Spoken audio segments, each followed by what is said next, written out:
পর্দায় তিনি ছিলেন রূপকথার রানী। হাসলেই যেন আলো ঝরে পড়তো, আর সেই আলোয় মুগ্ধ হয়েছিল গোটা ভারত। কিন্তু সেই অদ্ভুত সুন্দর হাসির আড়ালে যে কতটা কষ্ট, কতটা যুদ্ধ লুকিয়েছিল তা জানতেন মাত্র হাতে গোনা কয়েকজন।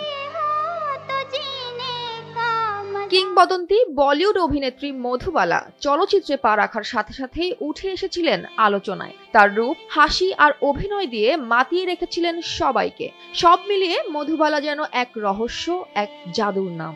সিনেমা হলে তার ছবি মুক্তি মানেই ছিল ভিড়, উত্তেজনা আর উন্মাদনা। কিন্তু ক্যারিয়ারের শুরু থেকেই তার ব্যক্তিগত জীবন ছিল প্রবল টানাপোড়েনে ভরা। শোনা যায় একাধিক সম্পর্ক, একাধিক অনুভূতিতে যেন তার হৃদয় বারবার ছুঁয়ে গেছে বহু মানুষ।